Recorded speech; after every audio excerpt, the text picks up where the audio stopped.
In every confrontation, there is always one person who silently shapes the outcome. And interestingly, it's rarely the one who yells the loudest or throws the most punches. It's the one who stays calm, the one who refuses to let emotions steer the moment, the one who sees the situation clearly while everyone else gets lost in the storm. Miyamoto Musashi, the most undefeated samurai in Japanese history, understood this truth better than anyone.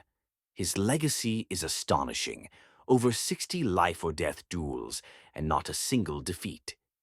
Many people assume he achieved this through superior strength or skill with a blade, but Musashi himself would disagree.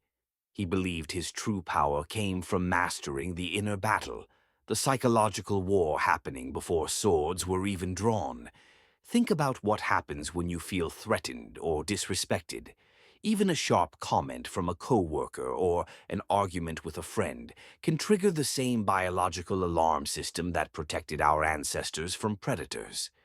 Stress hormones surge through your veins, your heart races, your attention narrows, and suddenly you are no longer acting from intention.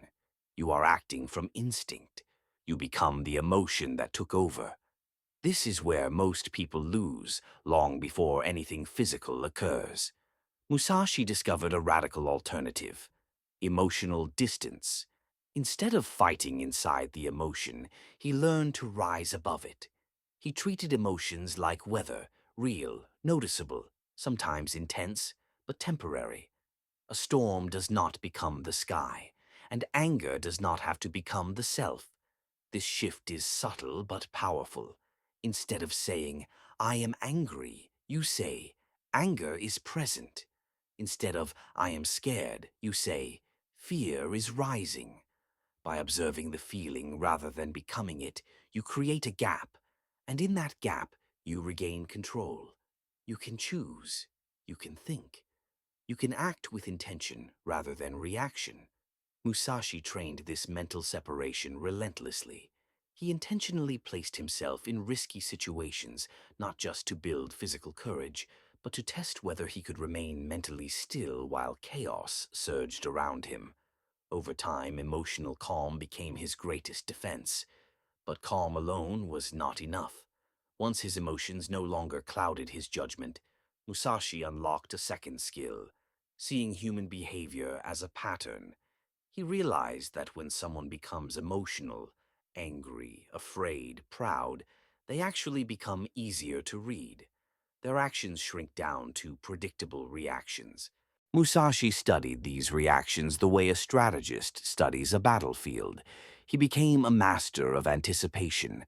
He understood that people aren't as unpredictable as they seem, especially when emotions trap them inside a narrow set of options. One of the best examples comes from his legendary duel on Ganryu Island.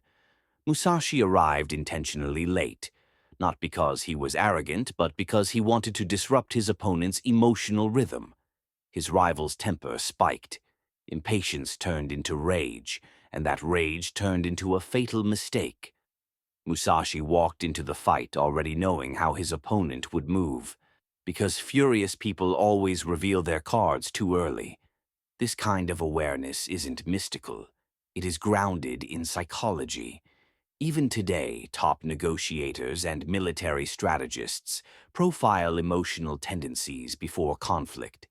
They learn what someone fears, what they cling to, and what triggers them. Once you can predict the next moves, you gain a powerful advantage. Your mind stays steady while theirs unravels. There is a simple tool you can use right now. Before entering any potentially difficult interaction, ask yourself, what emotion is driving this person today? What outcome are they trying to protect? What are the three most likely reactions they'll have? When the future doesn't surprise you, the present can't control you. Still, Musashi knew the mind wasn't the only factor. The body can betray you long before thoughts do. Panic begins in muscles, in breath, in heartbeat. So he developed a third discipline: strategic breathing. Controlled breathing does something remarkable. It flips a biological switch. It signals safety to the brain. It keeps your heart from racing away with your clarity. It changes a trembling hand into a steady blade. Modern neuroscience has proven exactly what Musashi discovered 400 years ago. Deep, slow breathing activates the rational part of the brain, the prefrontal cortex, and quiets the emotional alarm system that clouds judgment. Rather than letting fear tighten your lungs, you breathe into your power. Each inhale becomes a reminder. I am steady. I am present. I choose how this moment goes. When you combine emotional distance with predictive awareness and physical control, there is still one final step, the principle that completes Musashi's mastery, purposeful action. Musashi believed that power lies not in doing the most, but in doing only what matters. No flailing, no impulsive strikes, no arguments launched just to satisfy ego. He acted with precision, and only when action moved him toward his true goal. Most people in conflict lose themselves to the need to win the feeling, to dominate, to appear strong, to protect pride. But emotion-based victories are short-lived and often self-destructive. Purposeful action isn't about defeating someone else. It's about choosing the outcome with clarity.